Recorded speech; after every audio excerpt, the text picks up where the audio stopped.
todos, todas, muy bienvenidos a este taller que se titula La relevancia de las ciencias del comportamiento en el diseño de políticas públicas. Hoy día vamos a hablarles justamente de lo que leen en pantalla. Esta es una ciencia que no es muy conocida, sobre todo en un contexto como el de nosotros acá en Chile. Es una ciencia muy de mucho uso en otros países, sobre todo en Inglaterra, en Estados Unidos, y la idea con este taller es no solamente justificar su relevancia y su utilidad, sino también empezar y seguir en el esfuerzo de difundirla para que las distintas instituciones, en este caso públicas, puedan utilizarlas en el diseño de sus políticas públicas y sus intervenciones. Concretamente, el objetivo del taller de hoy será entender la relevancia y pertinencia de las ciencias del comportamiento para el diseño de políticas públicas. Ojalá podamos transmitirles en distintos puntos, lo más pedagógicamente posible, cuál es esta relevancia, y no solamente desde el punto de vista de lo importante que es, desde la definición de un comportamiento hasta cómo desagregarlo en distintos componentes, sino tocar quizás algo más concreto, que son los ejemplos que les vamos a mostrar al final sobre cómo se aplica esto. ¿Qué aprenderás en ese sentido? ¿Qué aprenderán ustedes hoy día? Primero, ¿qué son las ciencias del comportamiento y para qué sirven? Vamos a partir por definiciones. Ojalá que se entretengan entendiendo y aprendiendo sobre qué son las ciencias del comportamiento. Vamos a entender cómo identificar las barreras comportamentales. Primero les vamos a explicar qué es una barrera comportamental y después vamos a tratar de enseñarles a cómo se levantan estas barreras, y que es un proceso muy importante, sobre todo en etapas iniciales del proyecto. Y por último, Francisca y yo les vamos a contar sobre los distintos ejemplos que podemos ofrecer de nuestras instituciones para la aplicación de ciencias del comportamiento. Hoy, ¿qué vamos a ver? Concretamente, primero, ¿qué es un comportamiento? Esa nos va a ser la tónica del primer momento del taller de hoy. En segundo lugar, vamos a ver qué son las ciencias del comportamiento. Si bien antes les dije que íbamos a entender qué son las ciencias del comportamiento, vamos a ir un poco más atrás y entender primero qué es un comportamiento. No es menor esa definición, sobre todo en el marco del taller de hoy.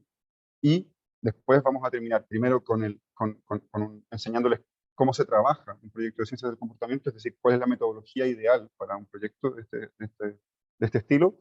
Y en ese sentido vamos a terminar ejemplificando, como ya he dicho antes, con casos de éxito, tanto de CERNAC como del Laboratorio de Gobierno. Antes de empezar, como parte obligatoria, incluso a veces decimos desde el laboratorio, empezamos siempre con un check-in. Esto es una actividad para romper el hielo, para presentarnos. Todavía no lo hacemos con Francisca, sabemos que no nos hemos presentado, lo haremos en su debido momento, pero primero queremos que ingresen al código QR con sus celulares que ven en pantalla, o si están desde su computador, ojalá puedan ingresar a la página de Menti y escribir el código que ven en pantalla. Así van a poder tanto seguir la presentación en esa aplicación también, y ir respondiendo las preguntas que le vamos a ir haciendo de forma interactiva, ¿vale?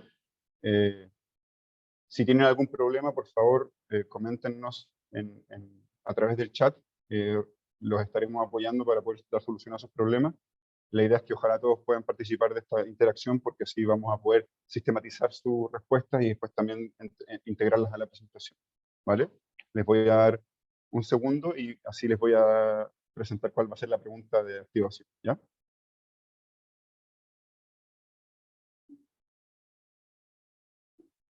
Perfecto, esperando que todos hayan podido conectarse. Ahora en la pantalla de su celular, si es que ingresaron con el código QR, o de su computador, si ingresaron con el código que estaba escrito, le van a ver esta pregunta.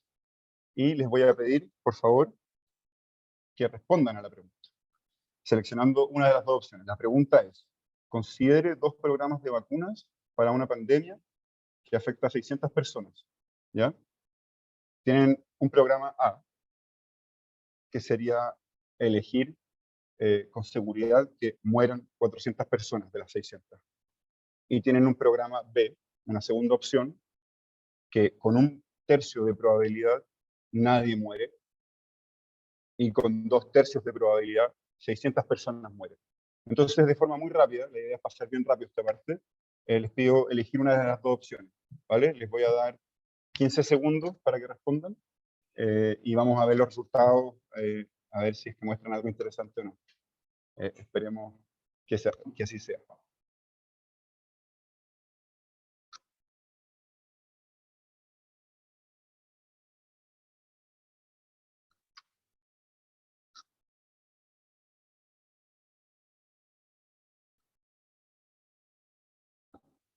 Perfecto, ya vamos teniendo las primeras respuestas.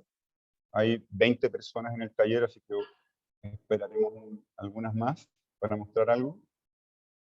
Tengo los resultados ocultos, yo tampoco los estoy viendo. Va a ser totalmente sorpresa para nosotros.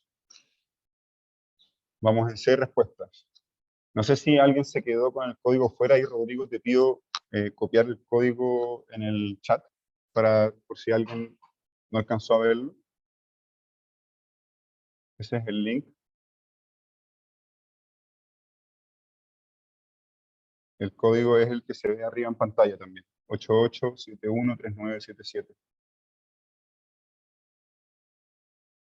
Perfecto, ya tenemos algunas respuestas. Vamos a ver qué dicen. Miren, de las 7 personas que respondieron, 6 prefirieron la segunda opción, ¿vale? O sea, hay una tendencia muy marcada hacia esa opción. Tenemos 8 respuestas ahora, una se suma a la opción B.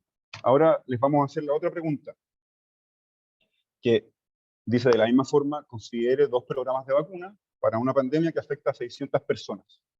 ¿Ya? Ahora los programas son distintos. El programa A asegura que sobrevivan 200 personas. El programa B, con 1/3 de probabilidad, hace que sobrevivan 600 personas y con 2/3 de probabilidad no sobrevive nadie. La idea es que, de nuevo, escojan las opciones. Yo tengo los resultados ocultos y se los voy a mostrar de la misma forma que lo hice antes.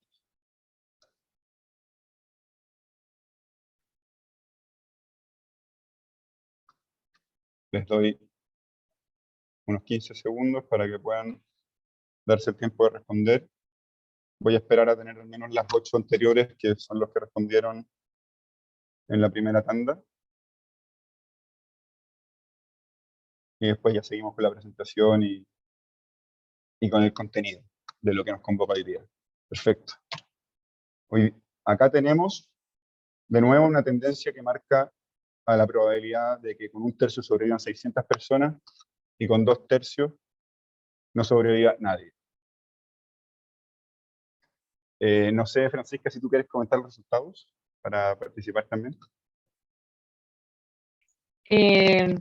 No, sí, bueno, llama un poco la atención de que en ambas casos la mayoría de los participantes eligió quizás la opción que habla de las probabilidades versus quizás las opciones que sabíamos, un resultado seguro, que en este caso eran que 200 personas sobreviven. Ignacio, no sé si quieres decir algo más al respecto. No, adhiero a lo que dices, Francisca.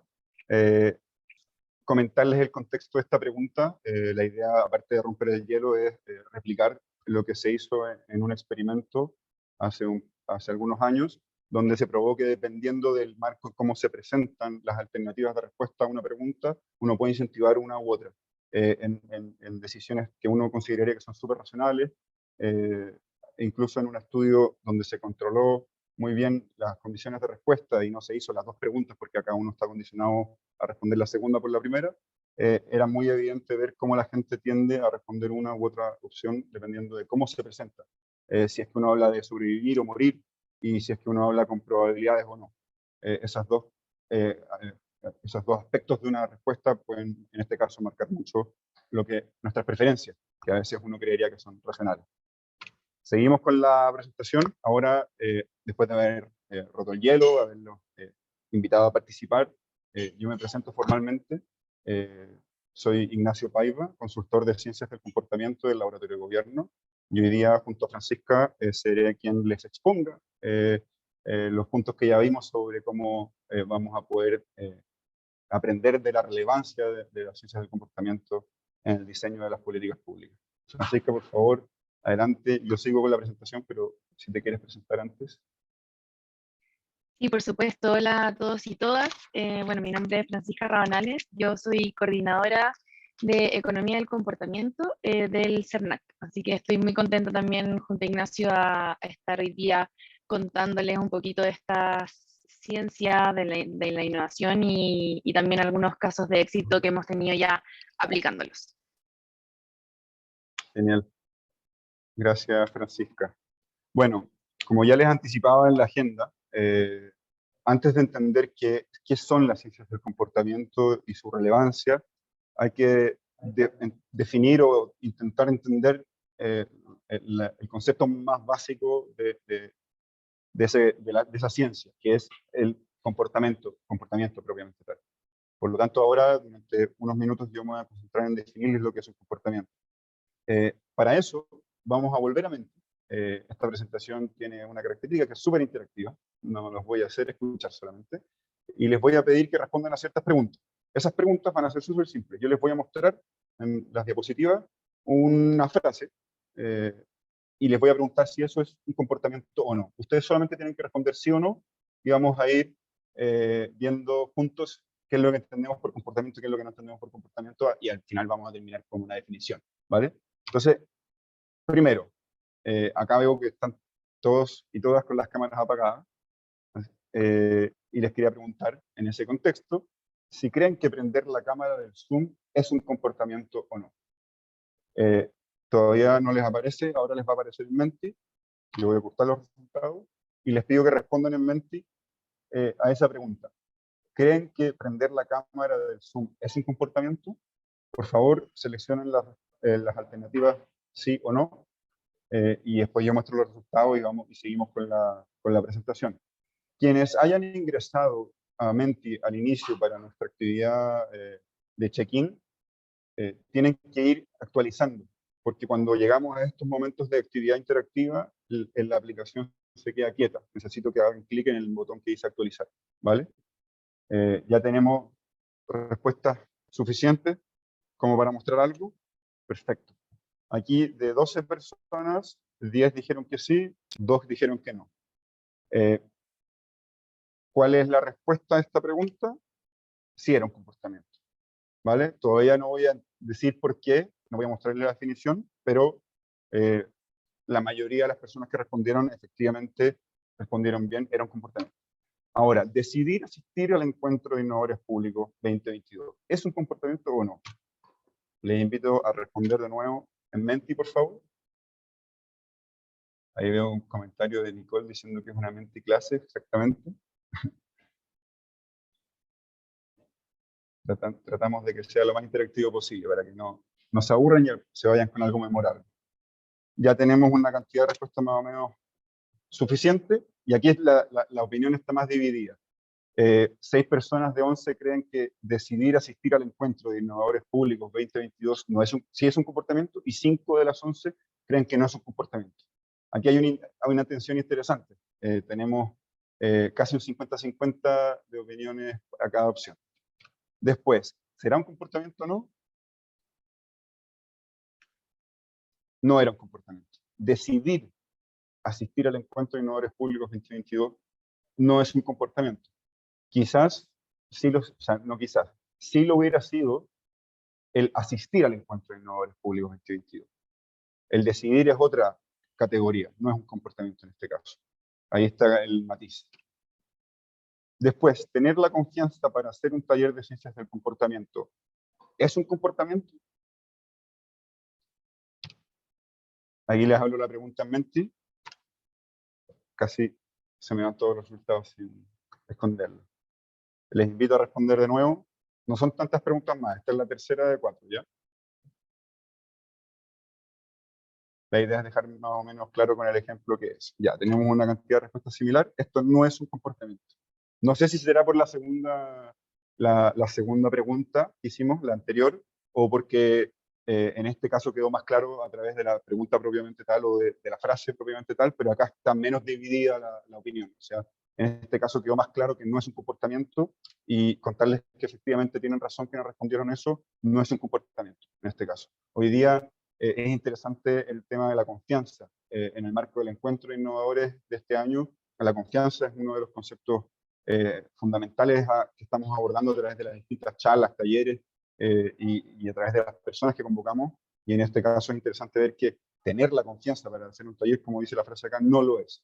Vamos a entender después a través del taller y de los ejemplos que les mostremos qué sería mejor entendido la confianza en el marco de la ciencia del comportamiento, para explicarnos un poco. Y por último, preguntarles si creen que leer una guía permitido innovar del laboratorio de gobierno es un comportamiento o no. Aprovecho de hacer la invitación a que las descarguen y las lean mientras responden. Voy a esperar que respondan. Esta es la última pregunta.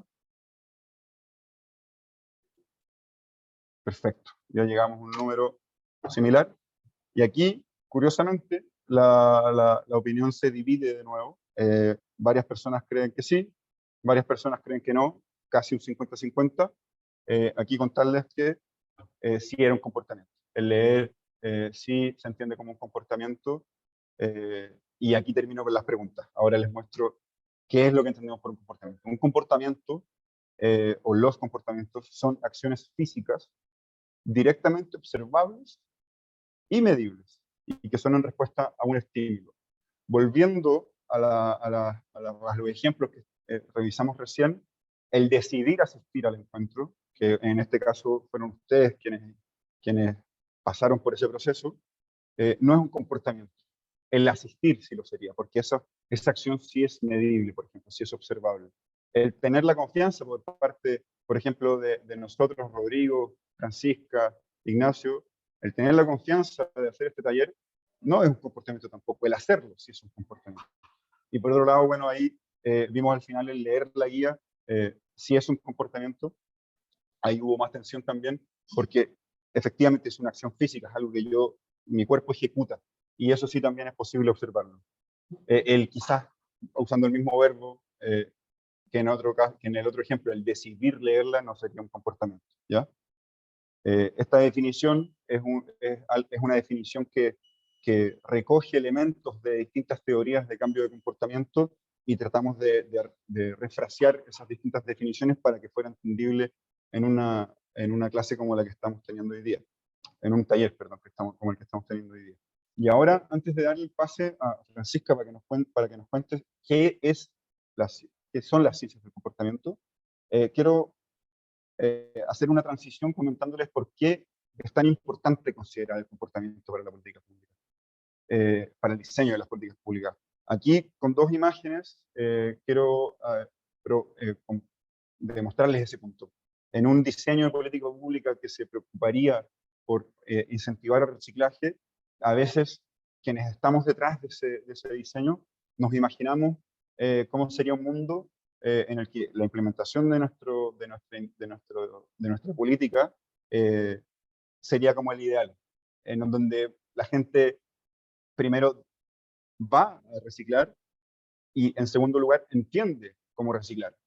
Y muchas veces nos topamos con que en la realidad vemos imágenes como la que se comparte en esta diapositiva en el hemisferio derecho, donde no se entiende del todo para qué sirve cada recipiente, donde ni siquiera de repente están usando los recipientes y solamente se entiende el punto de basura como todo el área en el que están esos recipientes.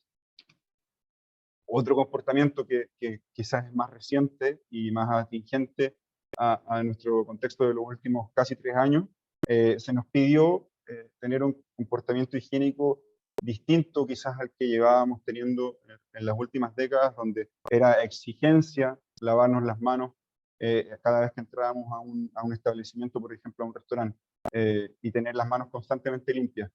Se nos dijo que era fácil, que era solamente requería 20%, o sea, 20 segundos de nuestro tiempo lavarnos las manos, y poder así evitar quizás contagiar a las personas que nos rodeaban. Pero nosotros veíamos en nuestros compañeros de trabajo, en nuestro círculo social con el que nos reuníamos, que efectivamente el lavado de manos no era, aunque pareciera fácil, no era tan recurrente. Por eso es tan importante preocuparnos de entender qué es lo que queremos y diferenciarlo de qué es lo que vemos, y entender ahí, en esa brecha, cuáles son las barreras conductuales que nos van a permitir abordar el problema comportamental que nos convoca. Sin alargarme más, le doy la palabra a Francisca para que nos cuente qué son las ciencias del comportamiento. Gracias, Ignacio. Bueno, como Ignacio mencionaba, ya que ahora aprendimos qué es un comportamiento, yo les voy a ir contando un poquito qué son las ciencias del comportamiento. Entonces vamos a la siguiente. Sí.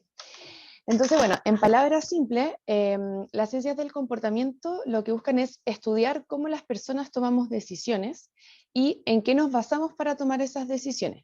¿Ya? Y esta es una disciplina que surgió principalmente o inicialmente como una combinación entre la psicología y la economía, pero hoy en día hay muchas otras disciplinas que se han ido incorporando a las ciencias del comportamiento, como la neurociencia, la sociología, bueno, los diseñadores, por supuesto, y muchas otras áreas de las ciencias sociales.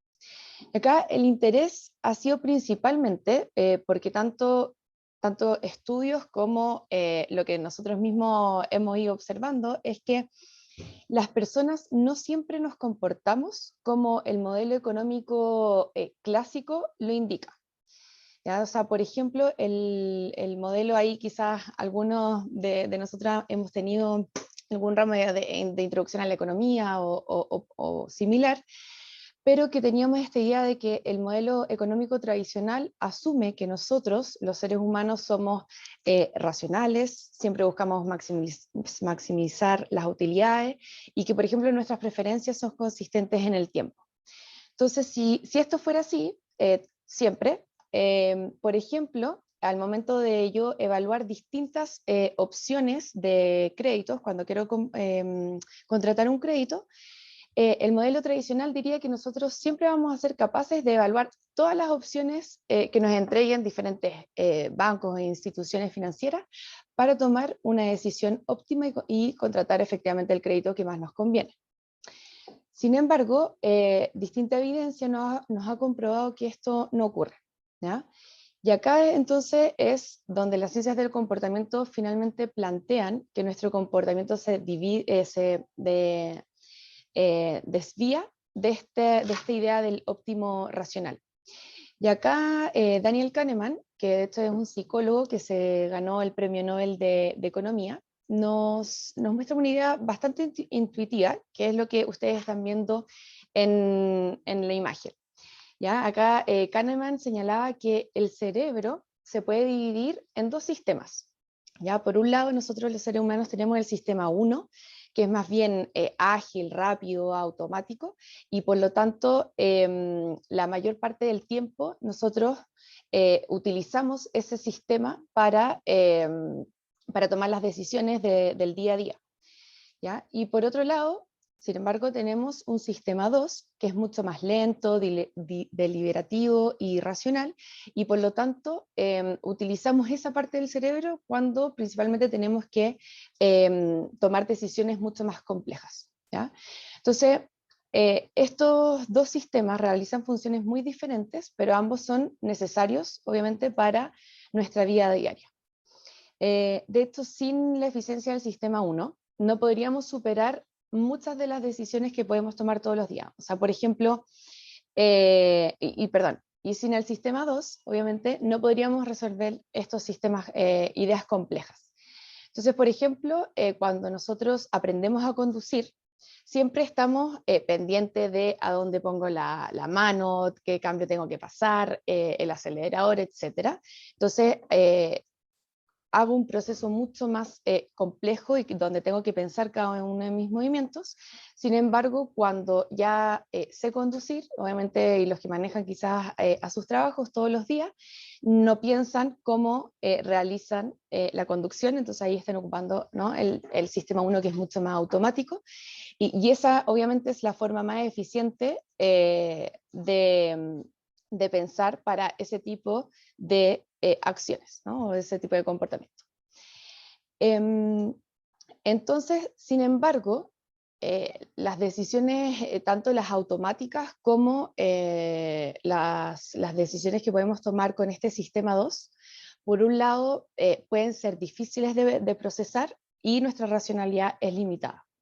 Entonces acá es donde las ciencias del comportamiento nos postulan a que el comportamiento humano se ve influenciado por distintos factores, ¿ya? Y estos factores habitualmente nosotros los conocemos como sesgos cognitivos, heurísticos, o también influyen mucho las costumbres o las creencias, las emociones que tenemos al momento de tomar una decisión, o también, por supuesto, el entorno en el cual tomamos esa decisión, ¿ya? Vamos a la siguiente. Entonces esas son como las principales ideas de qué son las ciencias del comportamiento, y obviamente dado que nosotros estudiamos el contexto en el cual las personas toman las decisiones, para las ciencias del comportamiento también es importante saber cómo las personas van a reaccionar a ciertos cambios, ¿ya? Porque acá obviamente este taller se trata de pensar cómo las aplicamos en las ciencias del comportamiento a las políticas públicas. Entonces estén pensando acá que la idea va a ser cómo cierto programa que ustedes estén pensando, diseñando o implementando, podrían aplicarse estas ideas, ¿ya? Entonces, dado que estudiamos el contexto, va a ser importante poder medir cómo las personas van a cambiar su comportamiento si es que yo les muestro el programa de política pública A versus el programa de política pública B. Y ahí para eso es fundamental poder medir el impacto de la manera, ojalá, lo más robusta posible. Y la metodología más robusta posible es a través de los experimentos aleatorios controlados, ¿ya? ¿Y en qué consisten estos experimentos aleatorios controlados? Lo que yo intento, o lo que a mí me gustaría ver, es, por ejemplo, ver a Ignacio en un mundo donde recibe mi política pública A y al mismo tiempo en un mundo donde Ignacio recibe la política pública B. Sin embargo, obviamente Ignacio es solo una persona y no puedo observar esos dos mundos. Por lo tanto, ¿qué es lo que se hace? Es que cuando yo tengo un número de participantes suficientemente grande, lo que determino es que asigno aleatoriamente a un grupo de participantes que van a llevar o van a recibir la condición de control, que se llama, y a otro grupo que va a recibir el tratamiento. Esto en palabras simples, imagínense cuando se estaban probando todas las vacunas que escuchamos durante el COVID, y es esta idea simple de que cuando estaban testeando las vacunas, ¿cierto? Había un grupo de placebo o control que en el fondo recibe algo que no es la vacuna, pero la gente cree que es la vacuna, versus a otro grupo que efectivamente recibió la Pfizer, Sinovac, etcétera. Entonces, y lo importante de esto es que la asignación aleatoria nos permite, nos asegura de que la única diferencia que vemos luego en el comportamiento va a estar explicado por la política A o la política B que recibió, o la vacuna A o la vacuna B que recibió, dado que en promedio estos grupos, la asignación aleatoria nos asegura que estos grupos son comparables. ¿Ya? Quizás es un concepto un poco confuso que lo podemos obviamente ahondar más adelante o en las preguntas, pero dale Ignacio con lo siguiente. Entonces, bueno, obviamente las ciencias del comportamiento no es algo que el Laboratorio de Gobierno y CERNAC hayamos inventado, sino que esto se está implementando en muchas otras latitudes. Obviamente, primero decir que hay muchos académicos y ahí obviamente le incorporamos algunos libros principales. De hecho, el que les estaba nombrando anteriormente de Daniel Kahneman es ese Pensar rápido y pensar despacio, que es esta idea de los distintos sistemas. Pero también hay distintos, obviamente, organismos internacionales, tanto la European Commission, las Naciones Unidas, obviamente el Banco Interamericano de Desarrollo y por supuesto la OECD, que están implementando las ciencias del comportamiento para diseñar mejores políticas públicas. Y como ven en el mapa, este es un mapa compilado que presenta la OECD, estas son distintas quizás unidades que están tanto en instituciones gubernamentales o privadas, pero que tienen el principal foco el diseño de políticas públicas. Y si vamos a la siguiente, podrán ver que en este mapa obviamente estamos reconocidos en Laboratorio de Gobierno y CERNAC, y por eso estamos hoy en día aquí con ustedes en el taller, que bueno, más adelante les vamos a mostrar algunos casos que hemos implementado para que todas estas ideas que les estamos diciendo ahora lo podamos aterrizar en algo más concreto. La siguiente, Ignacio, por favor. Bueno, entonces, ¿cómo se han implementado estas ciencias del comportamiento? Acá hay algunas de las opciones, se las incluimos en estas distintas imágenes. Obviamente, por razones de tiempo, no vamos a detallar cada una de ellas. Solo les voy a mencionar dos a modo de ejemplo, como por ejemplo las normas sociales. Las normas sociales nos dicen que nosotros, las personas, nos vemos influenciados o las decisiones que nosotros tomamos están influenciadas por lo que hacen los otros, ¿ya? Entonces, ahí en aplicado a políticas públicas, estudios han comprobado que, por ejemplo, estados de cuenta de tu cuenta de uso consumo energético, cuando te muestran cuánto han consumido tus vecinos en comparación a ti, hace que las personas tiendan a disminuir su consumo eléctrico, ¿ya? Y eso obviamente porque a mí no me gusta verme mal en comparación a mis vecinos. Otra de las herramientas que son muy poderosas, que se han utilizado en diversas temáticas en realidad, y que sobre todo para los que estamos en el diseño de políticas públicas, quizás muchas veces las aplicamos incluso sin darnos cuenta, o sin darnos cuenta quizás el efecto que podemos como provocar en la ciudadanía, son las opciones por defecto. Y hay acá quizás el mejor ejemplo, o quizás alguno de ustedes lo ha escuchado o lo ha visto antes, es, ¿qué me refiero por opciones por defecto? Por ejemplo, en países donde la opción por defecto es que todos los ciudadanos sean donadores de órganos, versus en otros países donde la opción por defecto sea que yo no soy donador de órganos, pero si quiero serlo tengo que hacer una acción activa de decir, ok, no, yo quiero ser donadora de órganos. Bueno, esa diferencia que podríamos decir tan básica, que es solamente el que por defecto soy donador o no soy donador, bueno, tiene altas tasas, diferentes tasas de cuántas personas donan órganos en los distintos países, ¿ya? Y esto, las opciones por defecto las vemos día a día. Por ejemplo, de nuevo me voy al caso de los créditos, pero cuando estamos cotizando créditos, de repente vemos opciones premarcadas que están, por ejemplo, seguros premarcados en la cotización del crédito que yo estoy haciendo.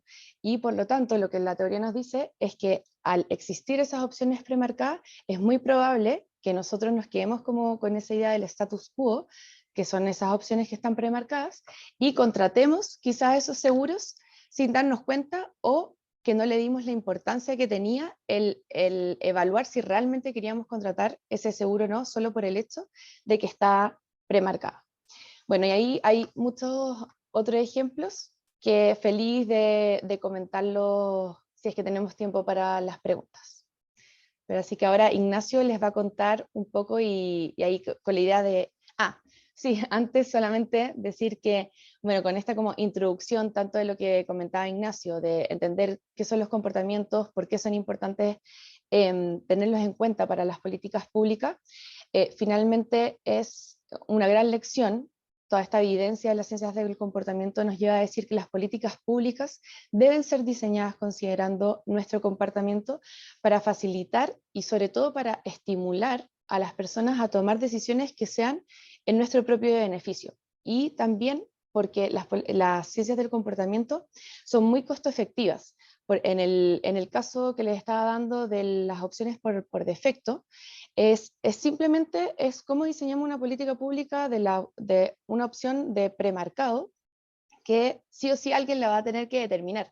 Entonces, eso, el costo versus la efectividad es muy grande. Así que con eso le doy la palabra a Ignacio, que como decía, va a ir de a poco sistematizando un poquito cómo hemos ido trabajando en concreto con ciencias del comportamiento. Buenísimo. Gracias, Francisca. Eh, agregar, no, aquí quizás me salga un poco el libreto, pero como para darles otro ejemplo a lo que recién comentaba Francisca, eh, en este sentido, sobre todo la costo-eficiencia y por qué las ciencias del comportamiento, ahí es donde quizás tienen la mayor de las justificaciones a nivel de tomadores de decisión en la política. Eh, Hay un ejemplo muy famoso de la índole de la opción de default para donar órganos, que ocurrió en Inglaterra a principios de la década anterior, donde un organismo que se llama Behavioral Insight Team, uno de los precursores de la implementación del nudge y las ciencias del comportamiento, eh, pusieron distintas señales, sobre todo apelando a la norma social, en la declaración de impuestos, en el portal de declaración de impuestos. Y al hacer eso, eh, lograban una recaudación, un aumento en la recaudación, perdón, no menor, justificando así desde el punto de vista financiero una implementación que costó muy poco, solamente un rediseño de esta plataforma y el punto de contacto donde las personas declaraban su impuesto. Ahí lo costoso fue entender cuáles eran las señales que iban a lograr ese efecto. Ya, vuelvo al libreto, pero quería comentar eso. Ahora les voy a comentar cómo se trabaja un proyecto de ciencias del comportamiento. En este sentido, a ver, no avanza la diapositiva. En este sentido, comentarles que lo que hacemos es mezclar lo que hoy día conocemos y que ha sistematizado en reiteradas ocasiones y siempre difunde a través de su contenido Laboratorio de Gobierno. Hemos mezclado la metodología ágil de innovación pública y la aplicamos a proyectos de ciencias del comportamiento. Normalmente lo que ocurre en una metodología ágil es que se parte de una exploración donde lo más importante es centrar el proyecto en un problema que después oriente la investigación y así las etapas sucesivas. Siempre con una lógica de divergencia-convergencia, lo que entendemos como el diamante en metodologías de este tipo. Lo que hacemos al aplicar y adaptar esta metodología en proyectos de ciencias del comportamiento no es alejarnos tanto de eso, solamente adaptamos las primeras etapas, que son las de la focalización que ven acá y la de investigación del comportamiento. ¿Por qué acá cambia? Porque lo más importante en un proyecto de ciencias del comportamiento es ser lo más específico posible en cuanto al comportamiento que vamos a buscar intervenir o incentivar. Es decir, que primero partiendo de un problema definido con un impacto acordado a lograr, que eso sí es similar a la metodología ágil de un proyecto de innovación, a partir de esa definición tenemos que también circunscribir el comportamiento de la forma más específica posible, llegando a lo que algunas veces conocemos como microcomportamiento, y también declarando ahí distintos elementos como por ejemplo la persona a la cual vamos a estudiar y quizás después intervenir, ¿ya?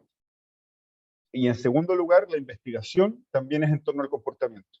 ¿Y por qué me detengo más en estas partes? Quizás en las siguientes también hay características que hay que entender que son distintas a las de un proyecto de innovación. ¿Por qué me detengo más? Porque la actividad que vamos a hacer ahora está en el marco de estas primeras etapas, que es donde a partir de la definición de un comportamiento y la especificación de este, levantamos las barreras, ¿ya?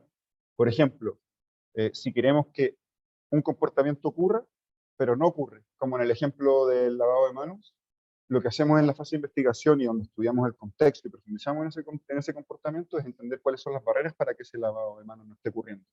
Las barreras pueden ser de distinto tipo y es lo que vamos a ver ahora en la actividad, ¿ya?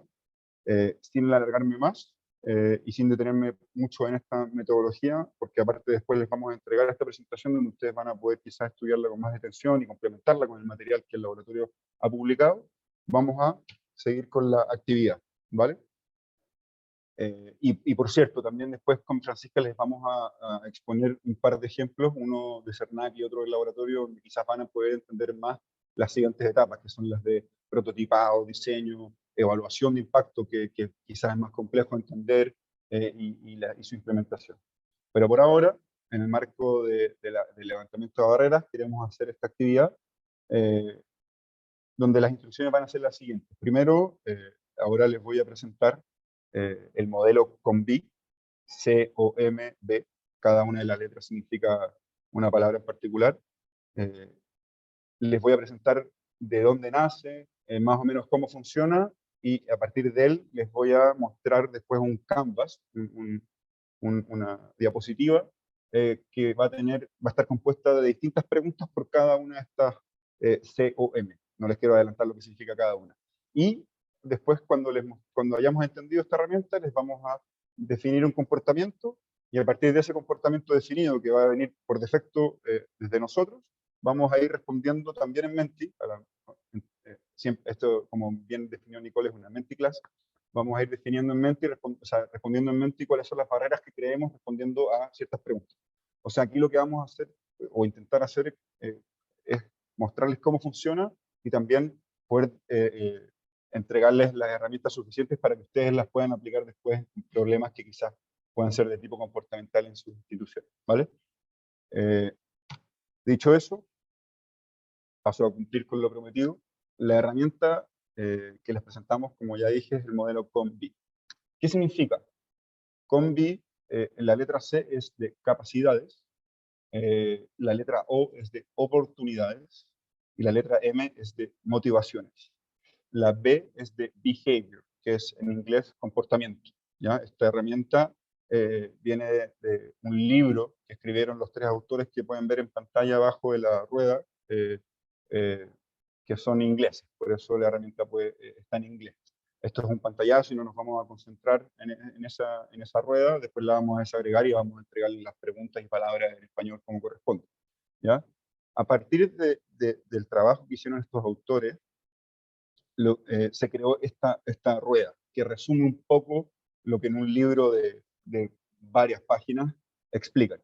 Lo que hacen concretamente es generar distintas categorías para ir clasificando las barreras comportamentales que están relacionadas a un comportamiento y que evitan que un comportamiento ideal efectivamente ocurra. Nuevamente, estas barreras son las de capacidad, oportunidad y motivación.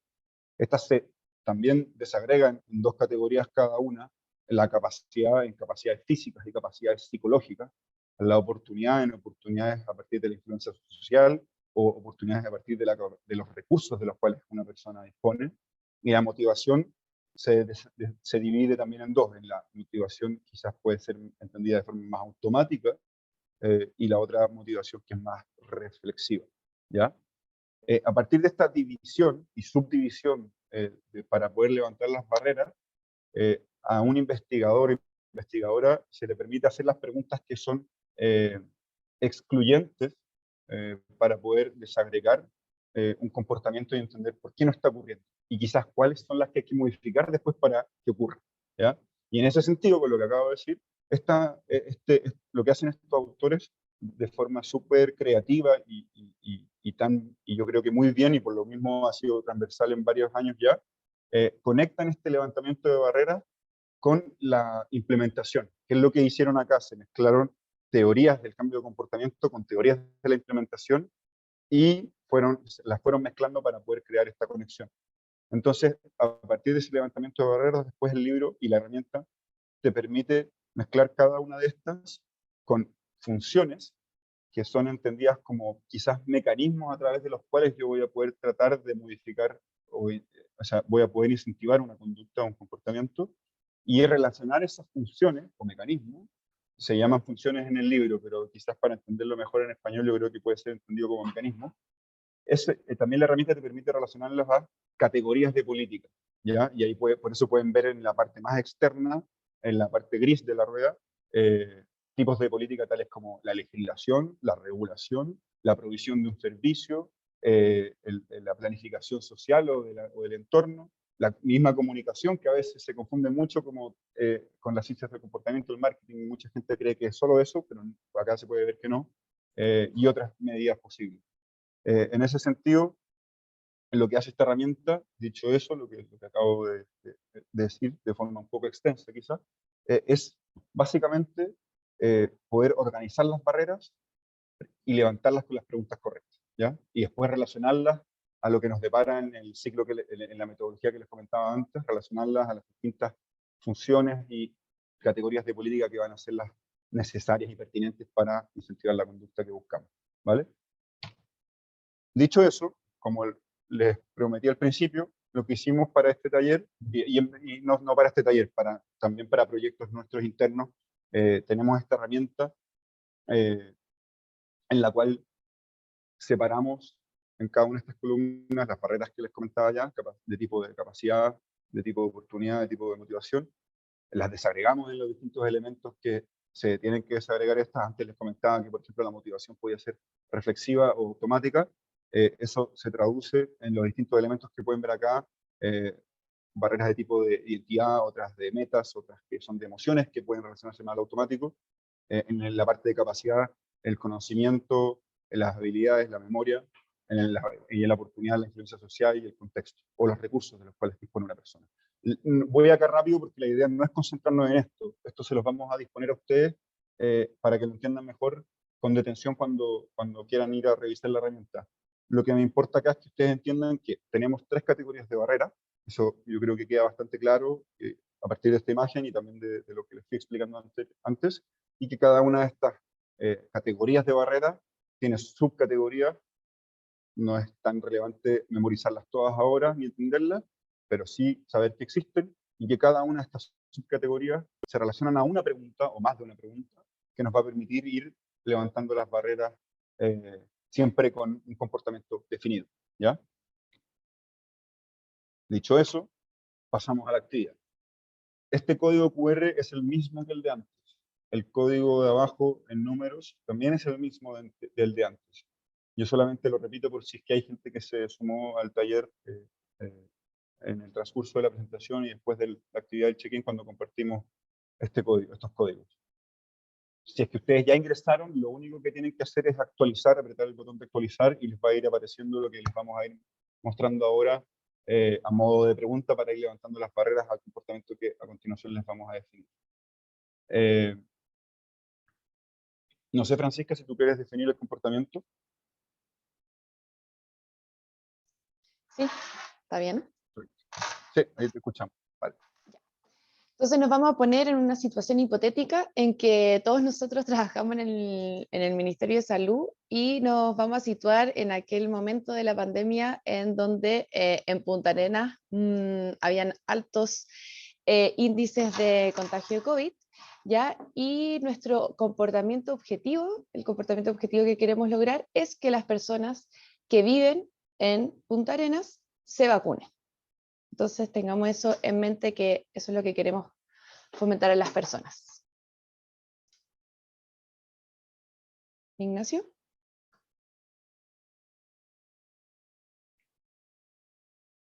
Entonces ahí vamos a Menti. Súper. Dale. No, dale tú, solamente Dale. que todavía no es Menti, mientras. Súper, perfecto. Entonces, bueno, la idea es que, como les decía Ignacio, es que vamos a ver un poquito esta identificación de barreras basada en la capacidad, oportunidad y motivación.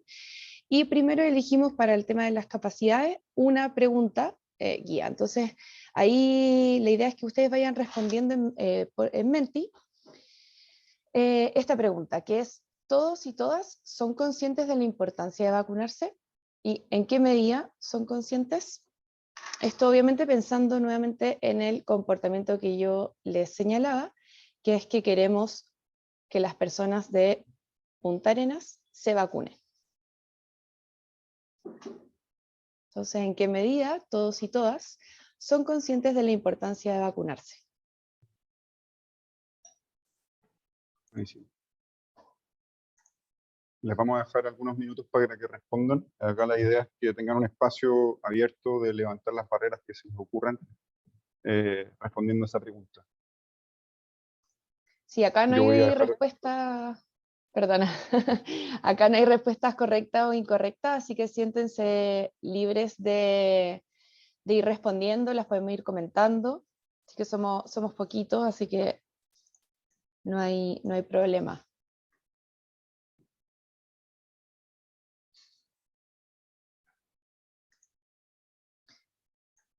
En su efecto, si es que alguien está teniendo problemas con Menti, también nos pueden ir respondiendo por el chat. Si quieres, Ignacio, yo me quedo atenta al chat, en caso que alguien nos vaya respondiendo por ahí.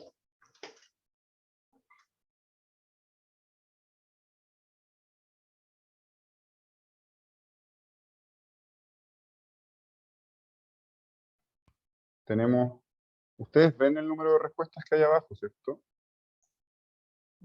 Se ve, Ignacio. Sí. Buenísimo. Esperemos que respondan más personas y ahí pasamos a comentarlo. Esto será una sorpresa, igual que al principio nosotros no sabemos qué es lo que están respondiendo.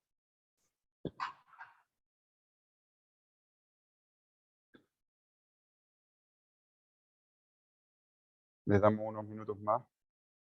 Estamos bien de tiempo, así que podemos esperar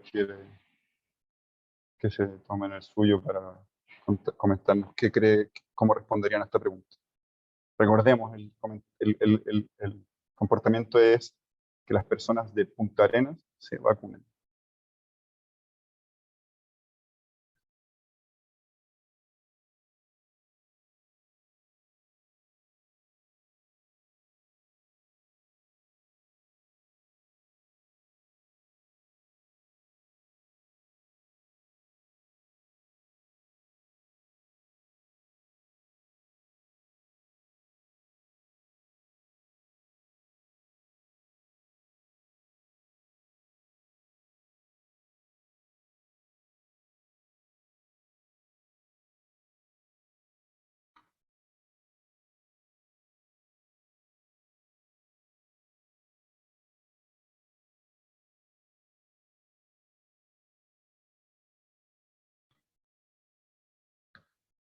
¿Quieres comentar tú, Francisca, estas respuestas? Yo no veo el número de respuestas. Ah, 6, ahí me apareció. Te las abro ahora para que las puedas comentar. Vamos comentando.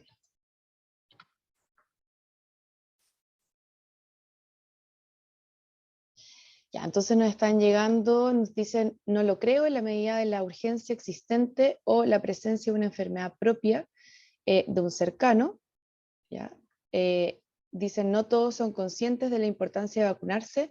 Hay personas que no lo estiman relevante o no tienen la información para estar conscientes de esto. Ahí, claro, apela un poco al conocimiento, ¿no? que podemos o no tener, mi capacidad de la información. Otra persona nos dice, no tanto, hay desconfianza hacia el contenido de las vacunas. Otra persona nos cuenta, no todos son conscientes de la importancia de vacunarse, depende de su cultura, conocimiento, religión, objetividad.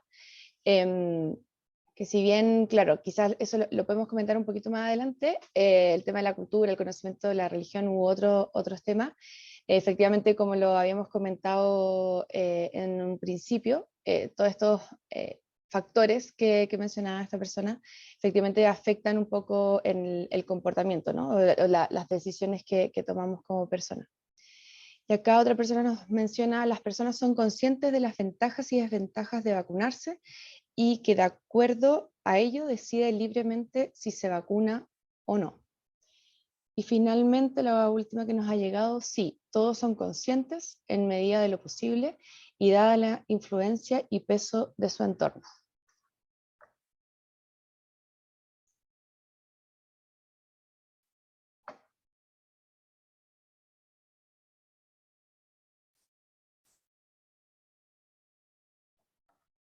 Buenísimo.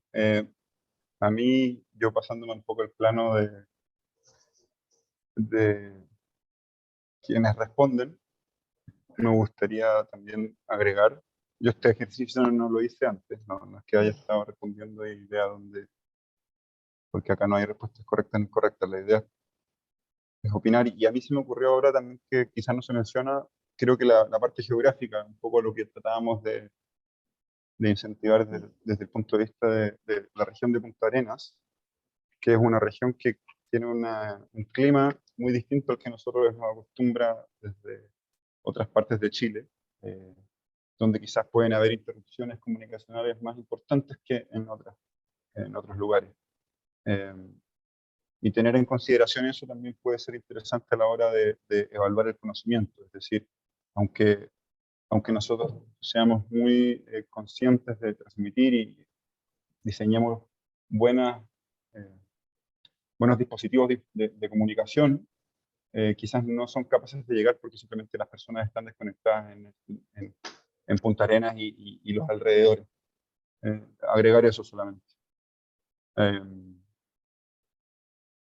No sé, Francisca, si tú quieres agregar algo Sí, o pasamos a la otra pregunta lo la siguiente último, categoría. sí, ahí quizás estaba pensando un poco ligado a los comentarios que nos habían llegado.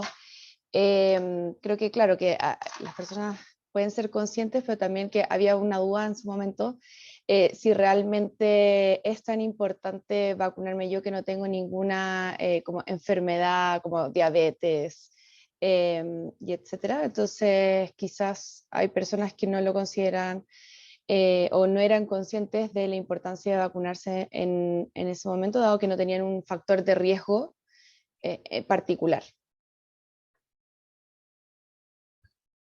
Podría ser también como una barrera para ir a vacunarme. Perfecto. Así es. Gracias, Francisca. Seguimos. Esta la voy a decir yo, Francisca, ¿te parece? Y después Sí, la tercera. dale. Buenísimo. Ahora en la segunda categoría de barreras tenemos la que les explicaba antes, que es la oportunidad. Específicamente en la subcategoría de influencia social, tenemos la siguiente pregunta. Siempre sobre las personas, que es sobre el comportamiento de que es que las personas se vacunen en Punta Arenas. O sea, las personas de Punta Arenas que se vacunen. ¿Qué opinan los demás de vacunarse? ¿Todos y todas opinan igual? Entonces, respondiendo a eso, escondo los resultados y les damos tiempo para que respondan en Menti de nuevo. Esta categoría es bien importante, siendo nosotros eh, entendidos como individuos, pero desde el punto de vista de las ciencias del comportamiento, seres sociales. Es una de las barreras y después técnicas para incentivar conductas más utilizadas. Eh, Muchas veces, así como anécdota personal, hacemos lo que el resto hace sin pensarlo. Es una señal que nosotros utilizamos para decir que hacer algo es seguro o hacer algo está bien. Eh, por ejemplo, cuando entramos en un modo un poco más automático a sucursales, eh, por ejemplo, de Chile Atiende, nos dirigimos siempre a los tótems o lugares donde hay más gente, porque creemos que ahí es donde está la solución a nuestros problemas. Mientras converso, la idea es que ojalá puedan ir respondiendo a las preguntas, o sea, a las dos preguntas que hay en pantalla. ¿Qué opinan los demás de vacunarse? ¿Y todos y todas opinan igual? Siempre con respecto a la conducta que definimos al principio, que es que las personas de Punta Arenas se vacunen.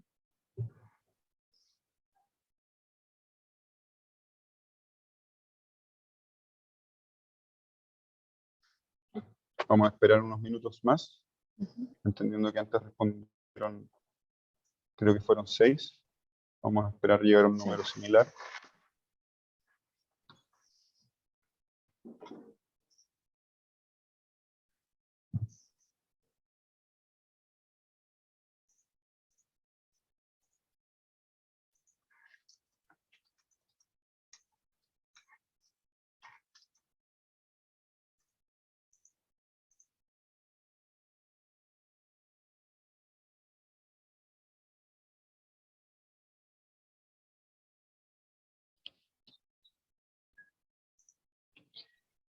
¿Y alguna más? Esperemos un minuto, por si es que hay alguien escribiendo, y si no, ya comentamos las respuestas que tenemos.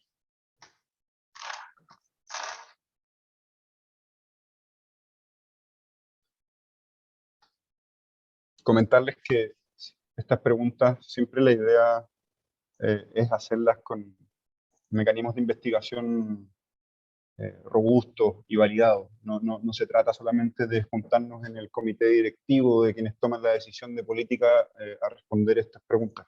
Estas preguntas son las que mandan después cómo diseñamos encuestas, cómo analizamos los datos, cómo vamos a entrevistar a personas, cómo vamos a observar a personas. A veces un buen mecanismo de investigación es el observar, no solamente preguntar. Y también van a ordenar estas preguntas y estas categorías el cómo revisamos la literatura. Un elemento muy importante de proyectos de este estilo, de tipo comportamental, es siempre revisar la evidencia. Como bien decía Francisca al principio, si bien nos preocupamos de entender el cerebro de otra forma, de considerar los sesgos cognitivos y otros factores que quizás la economía no ha entendido hasta la fecha, también nos preocupamos de probar esas hipótesis. Entonces, algo muy eficiente de hacer en cada uno de estos proyectos es ir a revisar la evidencia y ver si es que en contextos similares eh, se ha probado algo parecido a lo que queremos hacer nosotros. ¿Ya? Dicho eso, pasamos a ver los resultados. Y aquí vemos más de 4 respuestas. Pasa que algunas personas respondieron más. Y agradezco su participación. Por un lado vemos que alguien dice que hay una influencia positiva. Me vacuno porque eso permitirá obtener mi pase de movilidad y salir. Perfecto. Ahí hay quizás una influencia un poco más restrictiva, pero es verdad que es una influencia social desde el punto de vista del gobierno. Se entregan incentivos, incentivos positivos a esta conducta. Después otra persona dice, no creo que todos opinen igual. Muchas personas pueden tener opiniones diferentes respecto a este tema de la vacunación. Eso es muy cierto, es el paradigma con el cual de hecho hacemos esta pregunta. Justamente hay que abrirse a la posibilidad de que gente no quiera vacunarse o no crea que esté bien, y gente que sí lo crea. Después otra persona menciona, no todos son influenciables, eso depende del grupo etario al que pertenezcas, al grupo social, al carácter que tengan las personas. Definitivamente no todos opinan ni actúan igual. Muy cierto, cuando nosotros quizás estudiamos la influencia social, hay que entender estas características para poder separar la muestra o las personas a las cuales vamos a ir a entrevistar y entender que si una respuesta me la entrega alguien que es tiene más de 60 años, quizás no va a ser la misma que me entregue alguien de 20 a 30 años. Entonces hay que ir a conseguir respuestas de personas que sean representativas de la población a la cual después vamos a intervenir con la solución que sea que creemos. Otra respuesta fue, depende de qué tan influenciable es cada persona. En una situación de más temor o presión social violenta, se puede seguir lo que dice la sociedad. No todos opinan igual, algunos creen que es una obligación por vivir en sociedad y otros que cada uno decide, supongo que dice ahí al final. Es cierto, incluso en los fundamentos también terminamos pensando de distintas formas si creemos que debería ser obligatorio o no, así que también es una variable interesante a estudiar en un marco de este comportamiento. Después, influencia negativa. Quizás esto muy en línea, quizás fue la misma persona que respondió lo de la influencia positiva, dijo esto de influencia negativa, no me vacuno porque mi grupo de personas cercanas cree que las vacunas hacen mal y sus efectos secundarios te pueden matar. Eso es muy típico de lo que se entiende como norma social, o sea, según lo que alguien crea, yo me siento más o menos obligado a pensar de esa forma. Si en mi oficina, por ejemplo, acá donde estoy yo ahora en el laboratorio de gobierno, todos piensan de una forma, va a ser muy difícil para mí plantear algo que sea en oposición a lo que ellos piensan, en una reunión de trabajo, por ejemplo. Entonces termino diciendo que pienso de la misma forma que ellos por ahorrarme problemas, por creer que esa es la forma correcta de pensar. Y por último, si las celebridades se vacunan, yo me vacuno. Ahí hay un punto muy interesante y quizás lo vamos a tocar ahí con los ejemplos que comentemos. Hay un tema que se utiliza harto para el diseño de política pública, sobre todo en aspectos comunicacionales, donde hay algo que nos determina mucho, que es la fuente. ¿Quién nos pide ejecutar un comportamiento en particular? Va a determinar si lo queremos ejecutar o no. O sea, si una autoridad muy bien evaluada nos pide vacunarnos, quizás ese comportamiento va a ser más o mejor validado que si lo hiciera una autoridad que no está tan bien evaluada. Agradezco mucho sus respuestas y ahora le doy el pase a Francisca para que modere la última pregunta de esta actividad. Súper, sí, muy buenas respuestas y atingentes a efectivamente lo que es la influencia social. Entonces ahora nos vamos a la última tipo de barreras, que es las motivaciones, y como decía Ignacio acá, hay distintas preguntas que ustedes pueden generar. Esto es solo un ejemplo y elegimos las creencias como una de ellas. Entonces la pregunta en este ítem es, ¿cuáles creen que serán los resultados positivos de vacunarse y cuáles crees que son los resultados negativos? O sea, acá siempre estamos pensando, ¿no?, qué es lo que pensarían las personas de Punta Arenas, de cuáles serían los resultados positivos o negativos de vacunarse.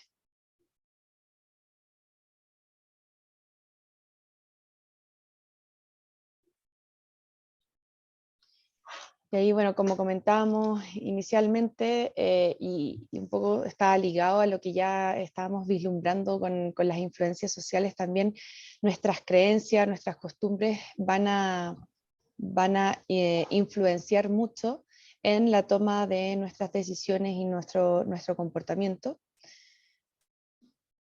Ahí, bueno, vemos que todavía no nos han llegado respuestas. Los invito a todos y todas a participar. Esta es la última pregunta, así que el último esfuerzo de participación que les pedimos, y ya después es escucharnos lo último. Bueno, ahí Ignacio estaba comentando efectivamente cómo vamos implementando quizás tanto la identificación de barreras o la etapa inicial de un proyecto de ciencias del comportamiento.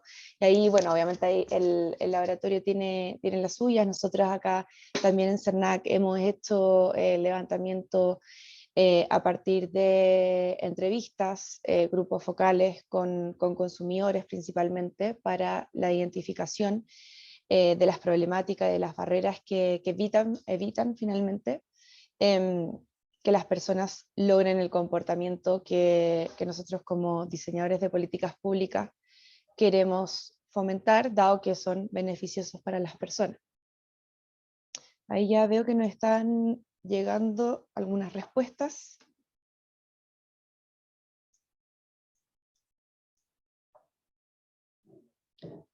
Por supuesto, mencionar que también... Ah, vale. No, Ignacio. te iba a decir que a las 47 abro los resultados para que los Ya. comenten. Sí, no, solamente ahí iba a agregar que obviamente también revisamos siempre los reclamos que nos llegan, así que también es parte del análisis que hacemos.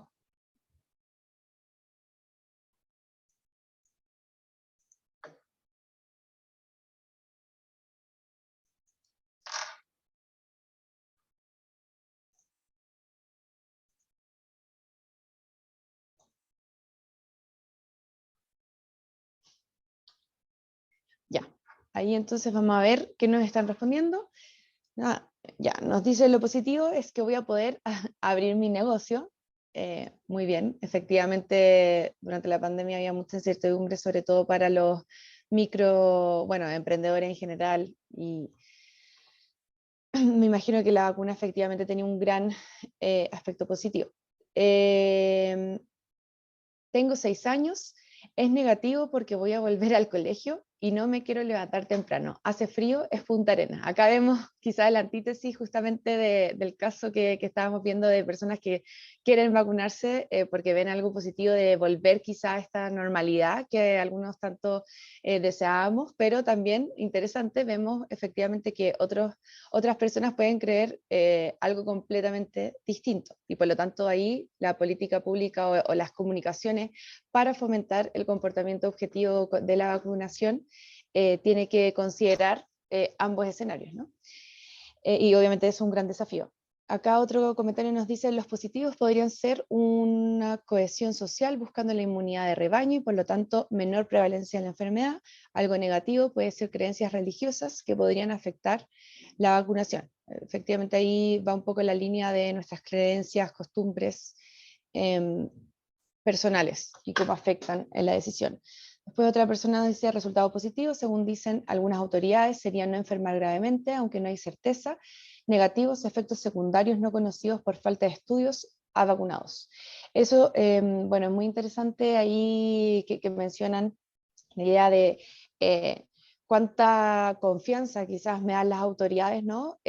Cuando dan estas recomendaciones o recomendaciones obligatoriedad de la vacunación, que en ciencias del comportamiento muchas veces le llamamos como el mensajero válido. Entonces, no va a ser lo mismo, y un poco también ligado a la influencia social, no es lo mismo quién me entrega ese mensaje, de qué manera yo lo recibo y cómo actúo frente a ello.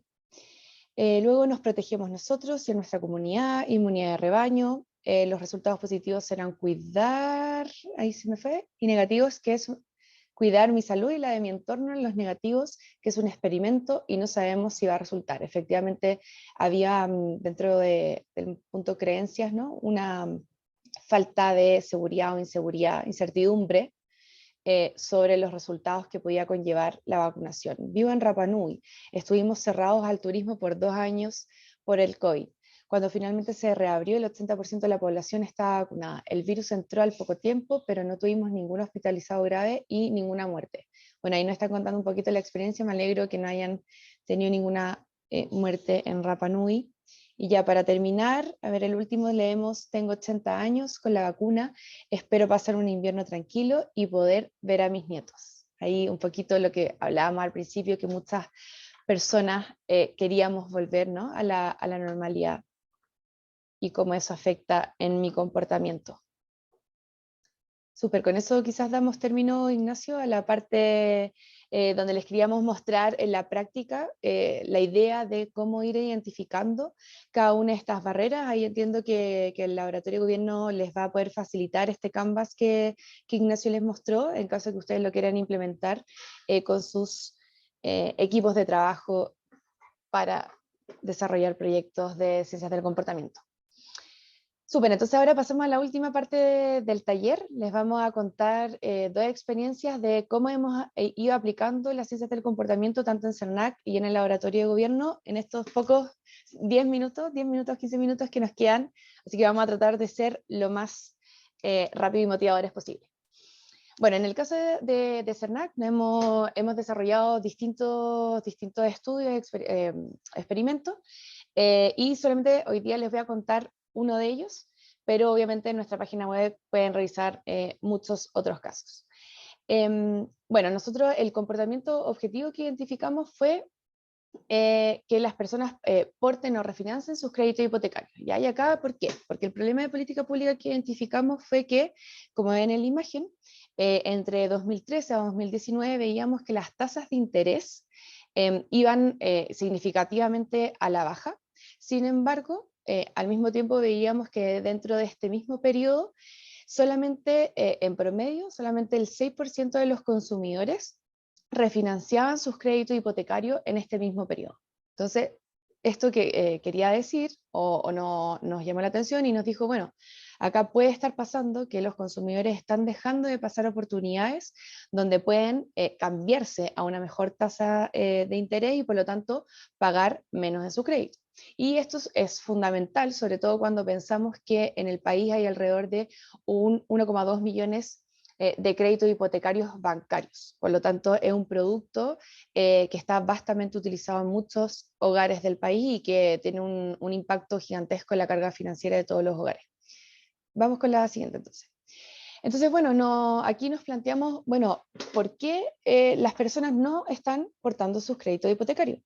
Dado que existe información pública, las instituciones financieras envían información efectivamente sobre el estado del crédito de las personas, etc. Entonces, ahí recuerden lo que les había dicho al principio, donde el modelo económico pensaría que con toda la información pública que existe, etc., las personas podríamos efectivamente tomar una decisión óptima y cambiarnos a mejores créditos. Sin embargo, los datos nos mostraban que no. Entonces, en la imagen están viendo ustedes la información que trimestralmente todas las instituciones financieras deben enviarle a los consumidores que tienen crédito hipotecario y este formato y contenido está establecido en un reglamento que fija obviamente el Ministerio de Hacienda y de Economía, para que los proveedores envíen esta información. Entonces aquí nosotros vimos la oportunidad de incluir las ciencias del comportamiento en estos informativos para fomentar nuestro comportamiento objetivo. Entonces, ¿qué es lo que hicimos? Vamos a la siguiente. Para esto definimos algunas técnicas. Ahí está. Algunas técnicas. Entonces aquí la primera, hicimos un rediseño de esta cartilla, ¿ya?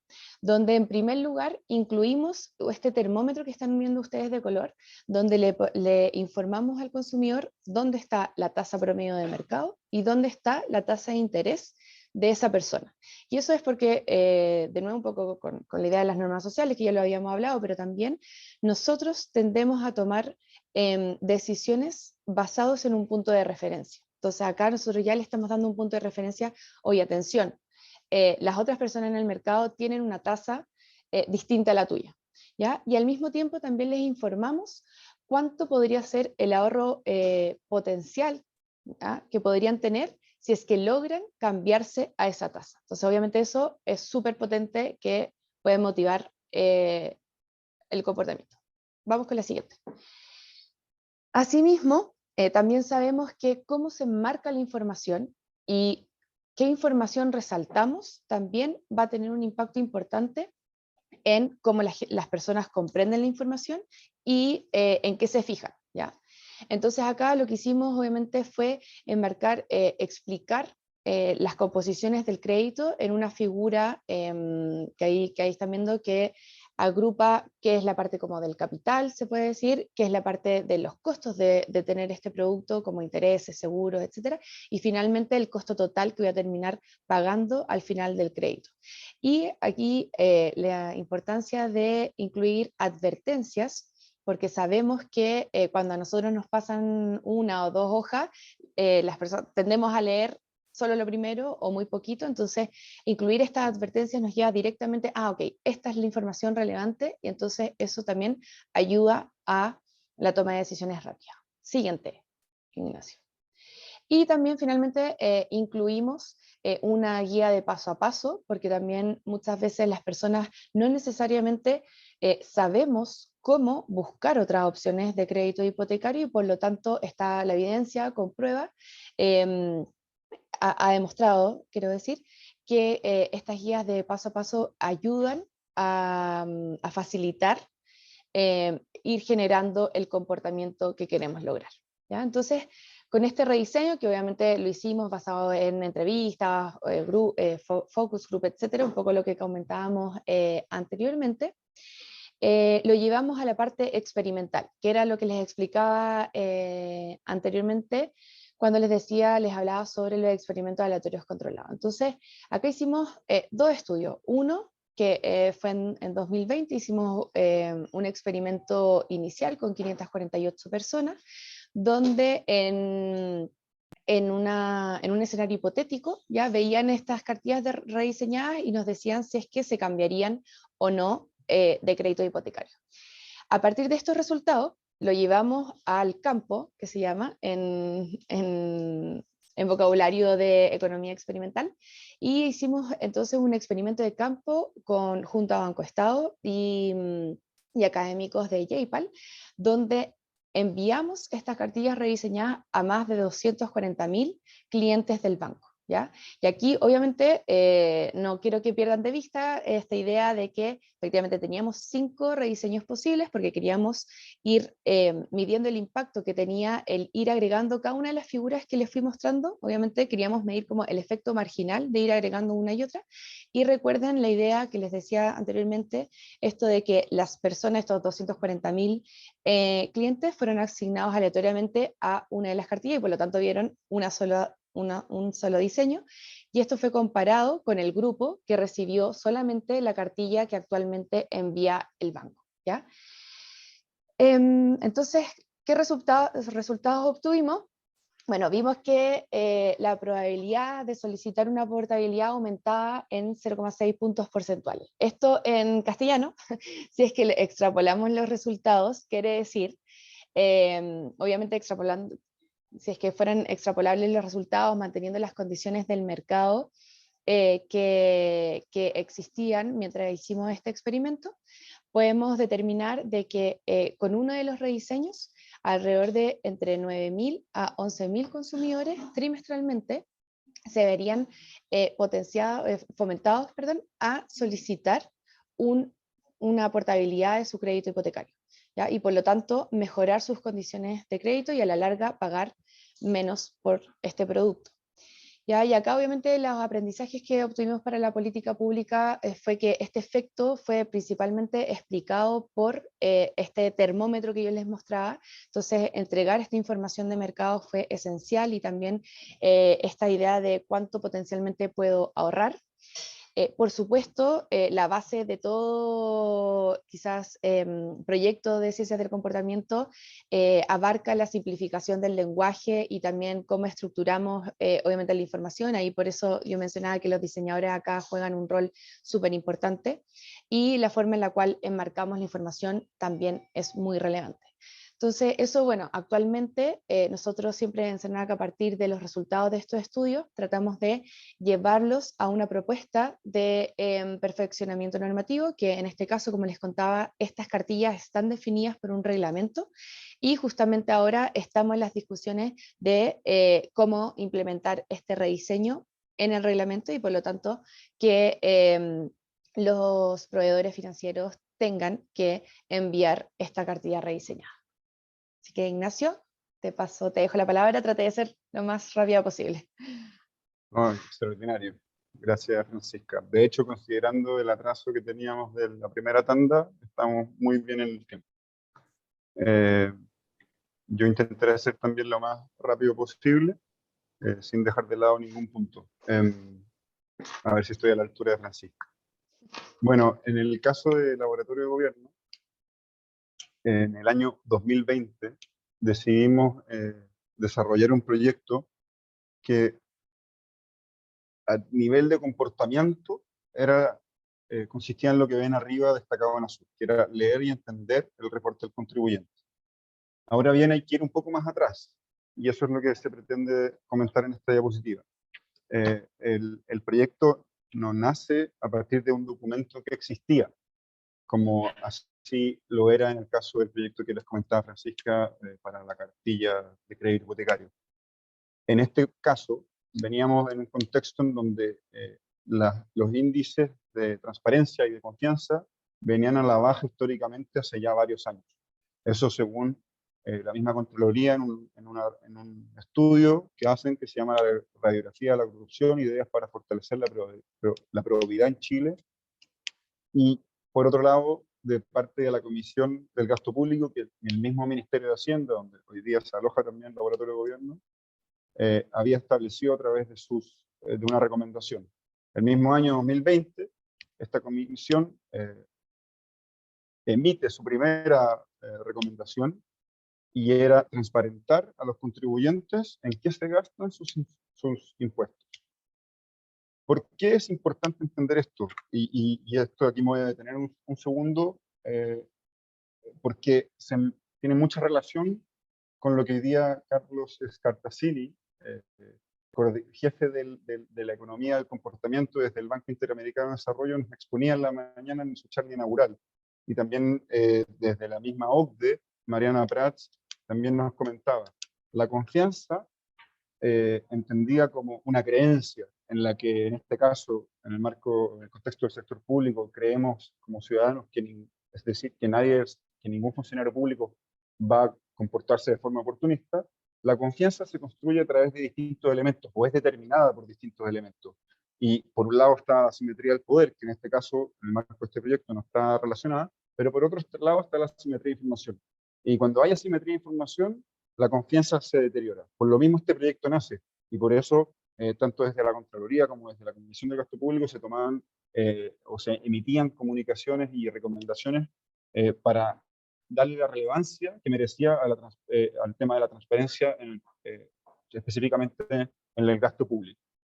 Por eso se decide como laboratorio de gobierno acompañar a forma de consultoría este proyecto, y se establecen, aquí termino, los primeros atributos que tenía que tener este comunicado, que era que se hablaran de los dos impuestos principales que una persona paga, que son el impuesto a la renta y el IVA, y por otro lado que también el mismo documento retroalimentara a la persona comentándole en qué se están gastando sus recursos, ¿vale?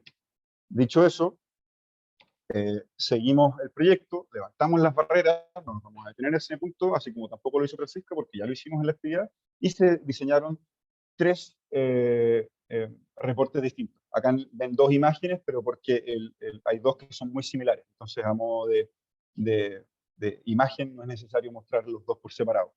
Por un lado, voy a partir por de la derecha, teníamos los que mostraban primero en qué cómo se componían los impuestos de la persona, arriba, en la primera parte del documento, y por otro mostraba en qué temáticas o sectores se estaban gastando esos impuestos. Esto no con números a primera vista, sino con imágenes y con un texto que ahí quizás detallaba más como los números y justificaba qué específicamente significaba educación, pensiones, vivienda, salud, infraestructura, ¿ya? Por otro lado, se desarrolló otro reporte que se considera en el nombre como el estadístico, en el que, si bien repetía la misma información de arriba, donde se hablaba de cómo se descomponían los impuestos que estaba pagando la persona en estos 2 principales, que son el de la renta y el IVA, y los sumaban, abajo cambiaban y mostraban a modo de gráfico distinto al de barras verticales que nosotros normalmente vemos, que es uno de barras horizontales, cuánto se estaba gastando por sector, y en ciertos elementos en los cuales era posible desglosar ese sector, cuánto se estaba gastando en cada uno. Eso también fue formulado con técnicas de ciencias del comportamiento, así como Francisca se detuvo antes componente por componente. Yo acá prefería mostrar los distintos prototipos que se diseñaron con los diseñadores del laboratorio de gobierno, pero también tenía componentes. Por ejemplo, arriba a la izquierda ven que hay un texto que estaba redactado de tal forma de agradecer y explicar con un lenguaje muy claro que fue testeado, que vamos a mostrar en este documento. A la derecha también se descompuso un número. Antes se quería mostrar en UF, por ejemplo, se decidió mostrar en pesos, porque nos dimos cuenta que la UF no se entendía. Se descompuso. ¿Qué es lo que se entiende por IVA? ¿Qué es lo que se entiende por impuesto a la renta? ¿Se entienden esos dos? Se estableció que se entendían y se mostraron de esa forma. Arriba, incluso más arriba de lo que les acabo de exponer, teníamos el logo de impuestos internos en color y grande, apelando quizás a lo que ya mencionó algunos de ustedes en las respuestas de la actividad, a la fuente creíble. Y abajo, bueno, y lo que ya les contaba, que marcaba en mayor medida la diferencia entre los distintos prototipos que tenía. Eso lo fuimos a testear con un diseño experimental. Yo creo que acá no me voy a detener tanto porque ya hemos enfatizado harto en este punto. Establecimos 3 grupos de tratamiento y uno de control. Cada uno de los que recibió el reporte se consideraba tratamiento. Fueron 20.000 personas por grupo, o sea, 20.000 personas recibieron el estadístico, 20.000 el de uso nacional y 20.000 el de uso regional. Y 100.000 fueron separadas como grupo de control para poder hacer la comparativa, qué es lo que significa recibir un estadístico y qué es lo que significa no recibirlo, y también con los grupos de tratamiento comparar cuáles eran los más efectivos, ¿ya? Finalmente, todos los contribuyentes de ese año, el 2020, recibieron los reportes, y fue uno de los impactos que mostramos después a continuación, pero es necesario detenerse también en esta parte en donde les contamos de la metodología que usamos para establecer el impacto. Dicho eso, se lograron identificar los siguientes resultados. Por un lado, un aumento al recibir el reporte estadístico del 14% en la percepción de transparencia. En segundo lugar, un aumento, siempre con el reporte estadístico, de un 7% en la confianza en el Estado por parte de los contribuyentes. Y como ya les adelantaba antes, logramos enviar finalmente, después del estudio y la evaluación experimental, logramos enviar el reporte a 10 millones, más de 10 millones de contribuyentes. Aquí, aparte de, vuelvo un poco para atrás, aparte de entender cuáles fueron las técnicas y cuáles fueron los resultados, también es importante entender cómo se levantaron los resultados, porque ¿qué significa medir confianza? ¿Cómo se mide la confianza? Fue a través de una encuesta que se les envió a todas las personas que recibieron el reporte, y a este grupo de control también se les envió, mediante sus respuestas a través de preguntas que fueron diseñadas cuidadosamente, pudimos evaluar los resultados. Dicho esto, habiendo expuesto los resultados, cabe destacar también que este proyecto no se quedó solamente en el levantamiento de evidencia sobre estos reportes, sino que además se acompañó, y esto tiene mucho que ver con la parte de la implementación que les mostrábamos en la metodología, se acompañó de otros dispositivos que nos dimos cuenta que eran muy importantes para complementar el reporte y quizás pensarlo como un servicio, más que solamente como una comunicación. Y ahí se diseñó una página web explicativa donde se abordaban los aspectos técnicos y metodológicos que componían este reporte, y también se incluyó una calculadora para quienes no recibían esta declaración o no tenían que hacerla, pudiesen también calcular o recibir información de en qué se estaban gastando sus impuestos, que en verdad era lo más importante, poder transparentar esta información. Dicho eso, les agradecemos mucho, perdón por no habernos extendido 10 minutos. Esto fue por complicaciones de la jornada, pero agradecemos mucho que se puedan haber quedado hasta el final, a las personas que se pudieron quedar. Esperamos haber cumplido con los objetivos, haber transmitido los aprendizajes que queríamos transmitir, y para eso, después te paso la despedida a ti, Francisca, quería pedirles, por favor, que ahora no en Menti, sino en otra aplicación que se llama Typeform, ustedes puedan ingresar escaneando ese código QR, o si es que están en sus computadores, escribiendo el link que ven en pantalla y que Rodrigo les va a transmitir por el chat, y ojalá puedan evaluar este taller, que nos importa mucho para seguir aprendiendo de nuestra audiencia y mejorando nuestras interacciones con ustedes.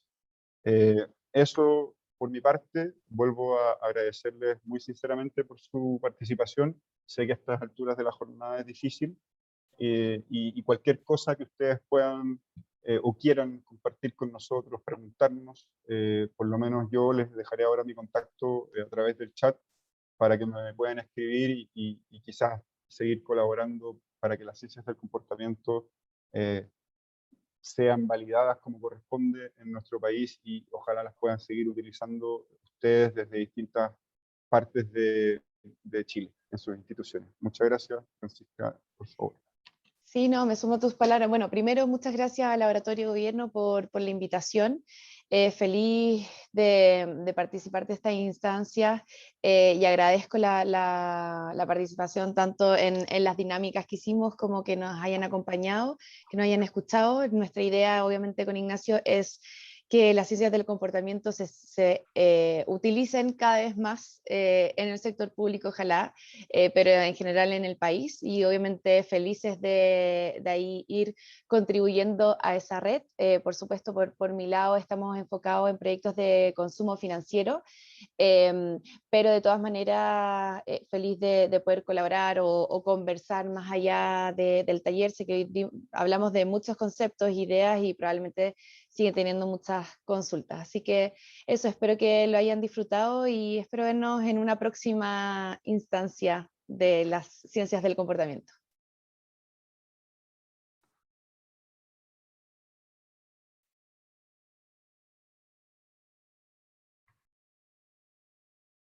Bueno, comentar para terminar que enviamos nuestros correos, Ignacio, Francisca y yo, si cualquier duda que puedan tener, podemos seguir profundizando por esa vía.